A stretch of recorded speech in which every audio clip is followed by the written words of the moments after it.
It's so far we've actually had a pretty good experience so far. Like I said, we closed one of our clients. But the automation process, to kind of allude to what you were just talking about, is so important because I've had a few people that I've kind of get ready to get on call with, and they just kind of like back out or something like that. So it really comes down, as the more we get used to this, it comes down to creating those automations and also really qualifying our leads and stuff, because we learn like people, it sounds like a great offer, it sounds like a great deal, and then they realize, okay, there's more work in this than initially like they thought. Because we have like a thank you page with like 5 educational videos, like anywhere from 3 to 7 minutes long. um and because we didn't get Calendly Pro yet, so we can't do the text messages. We're going to get ready to do that in a little bit, but people have seen that and just like, ah man, this is way too much work, and then for the price point. So one thing we've realized, at least for me specifically, I realized like the biggest fear a lot of people have is that even with the right information, they're afraid to take action on the trainings and stuff that we could offer them, because they realize it's a lot of money that they're investing, and to show their face or do something that they're not comfortable with is something that they don't want to risk. And so it's just, for us, we're just getting better at just getting more quality leads. Through and through though, we're working through it. I think the client we have now is going to be one of our favorite students. He was just ready to go. Like he said, look, I know we're not going to make a whole bunch of money right away, but I just want you guys to gear me towards the right direction. If I could have a lead like that all the time, then I'd be set, because he already has the mindset down and everything. And he even was like, $2,000, that's it? I thought you guys would be charging even more than that. I was just like, nope, it's just 2,000. But I'm super happy to work with him. And it's going to be great. I'm going to take the lead here for this one. So you guys remind me a lot of how Brad operates in business: move rapid with speed and fail as you go forward.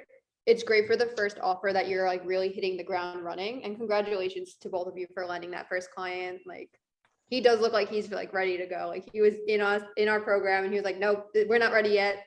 And then he went to you guys. I love that. But the one thing that you're going to have to realize after this first launch that you're having is move with speed now, but then slow down and really start establishing those foundations of like where you want to go forward. So I want you guys to realize like you might have a lull in business within like a month or two where you're going to have to refine everything in business. And if you guys have that, do not get nervous. But do you know who your client avatar is right now? Like, who is it specifically that you're targeting with your messaging and like your positioning? I would say, and Trevor can add to this, I would say right now we want to focus on affiliate marketers that are new and they're not seeing any success in their business. And a lot of that happens to be because they thought that they can just go on TikTok, make some quick videos, and they think they have a business, but in reality, it's not really a business. So those are the type of people we're trying to help, especially with TikTok changing their algorithm so many times. A lot of them are struggling to actually build out a sustainable business. And we've learned that a lot of them don't have back-end systems. They don't have copywriting skills because they just use the emails given to them from other programs. So we're trying to help those people out and help them make out their own system. And Trevor, do you have anything to add? Yeah, just struggling affiliates who really just don't really know what they're actually doing. They're kind of just on social media and just kind of hoping it works. We're targeting those type of people that don't really know what they're doing. We can give them the social media skills, the copywriting skills, all the back end stuff, and yeah, really just help them grow a real business. Yeah, and then really, Trevor hit it on the head there. So and also building out a community and small other things like that. As you guys are moving forward, since you come from the same background, which is great, but you might have two different audiences, make sure your messaging leads more towards one. Like, you can't have two different audiences if you come from two different audiences. And this is something that Brad and I just learned recently, as we had to like shift our messaging towards like focusing on that one client avatar, that one target market. So as you're moving forward, like, choose exactly who it is that the target market is. You're still casting that net to a wide variety, but then like really just focus in like on one or the other's audience rather than just like trying to cast net too wide, because that's where the messaging is going to be faulty. I got a numbers question for you guys, because I'm a numbers guy, and numbers, in my opinion, are so crucial for scaling a business effectively. How many outbound messages per day are you sending? Who are you sending them to? And what is the messaging that you are using? Because that's super important to your ability to actually close these deals. Right. I would say I'm personally sending out like 4 or 5 like quality like outbound messages to people I think could convert. Um, and I'm sending them to people like I'm looking at existing affiliate marketers. Like a lot of them follow me, right? So I'll literally just go down my followers list or something, or use a hashtag and just see like the type of people that maybe aren't brand spanking new, but like have been in it like a certain amount of time, like a couple months now, and they're not seeing any success.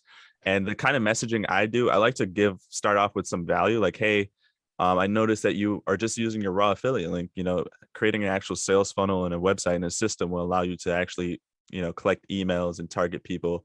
And I'm trying to lead with some advice, and they will say, that's great. Do you have any other advice or tips or anything like that? And I would then offer like, hey, we can actually get on a call, yada, yada, yada, send them the thank you video if they do accept the call and stuff like that.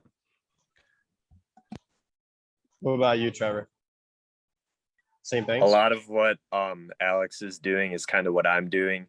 I just look for affiliates who are just not at that higher level yet.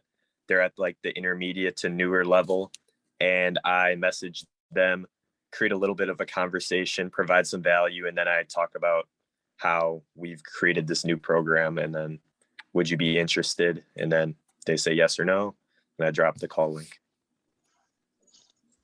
All right, so here's what you can do effective immediately to get you more leads and close you more deals. The first thing you need to do, and we talked about this before, you have to focus on building that joint Facebook group, because that's where your leads are going to come and sit and buy. Like, we have people in our Facebook group that have been sitting in, it was initially my Facebook group before we did the partnership, that have been sitting there for 6 months that just come to me now and just want to buy now, because they've just been sitting there. And that's going to happen to you guys too. So don't think short term, think long term. That Facebook group is your best long term asset for what you're doing. Obviously, email list is key, but you guys should immediately start doubling the amount of outbound that you're doing. So you should each be sending at a minimum 10 outbound messages per day. Nina and I shoot for 20 outbound per day. Now, we are like about to hire a virtual assistant probably within the next 2 or 3 weeks to do all that for us. But even at us, as we're scaling, like, we're still spending a lot of time doing outbound. So double that. First thing you want to do with outbound, what Alex was saying was really good, but make sure you lead in with a personalized message. Also, make sure you go into their content, if it's on TikTok or on Instagram, like their stuff, comment on their stuff. Like, let's say you go to someone's TikTok, the first 5 videos, like all of them, drop a comment. Great video, awesome, smiley face, thumbs up, strong arm, whatever it is. Like, let them know that you're there, and then lead in and go, hey, John, love your content, been following you for a while. Like, I really like what you're doing. There's a ton of affiliate marketers, and I see you as someone who's really doing things the right way. Here's what I would suggest. Boom, boom, boom, boom, boom. Like, we have a program. Would you like us to send you more information? Or, hey, you want to hop on a free strategy call? So, like, personalize it even more and just dial up the amount. And then you guys already have a booking page and a thank you page, so they're getting content. You guys should also, if you can, start to implement that stuff in Calendly soon. But I think, like, you guys literally just launched like this week. So I think the only thing you really need to do is just play more of the numbers game and just send more outbound messages and further refine what that's going to be. You could even do something, and I would suggest, and this will be in the course as well, create a tracking sheet. So it's like you essentially split test outbound messages.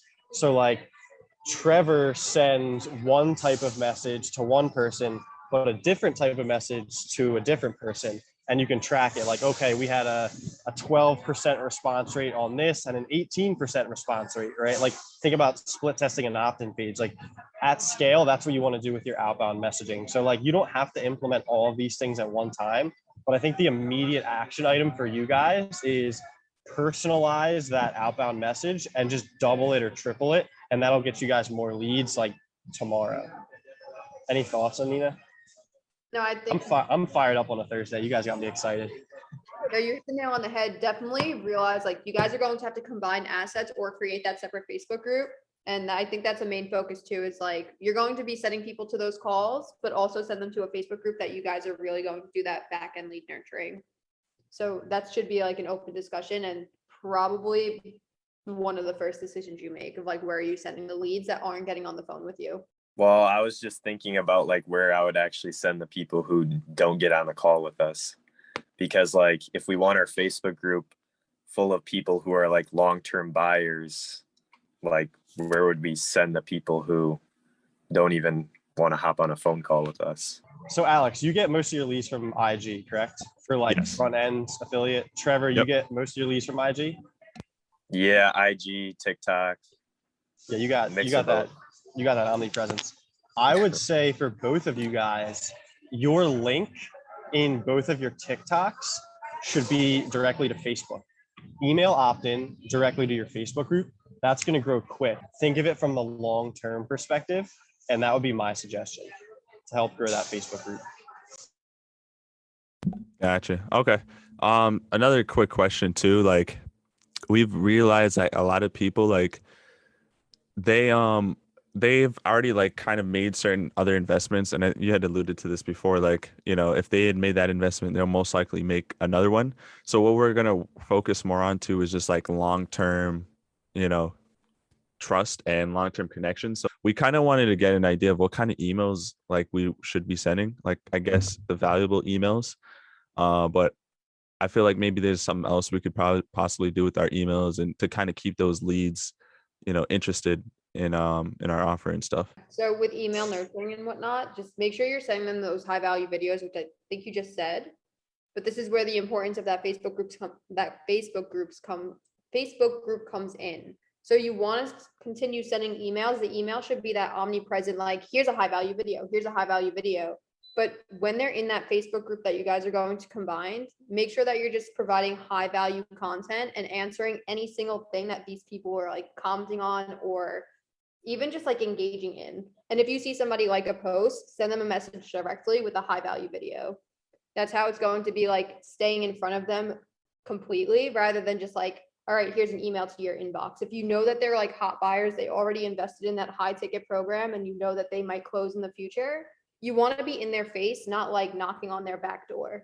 Yeah, and here's something you can do as well, and I'm going to share with you guys. So this is our Slack channel. So we have all these links that we have that are essentially just ClickFunnels landing pages. So we send these in email. So like the email link will be this high value video, 2 testimonials, apply to work with us. This is our scheduled call page. So like you can send them, and you guys may have something like this set up already, but you can send them here first.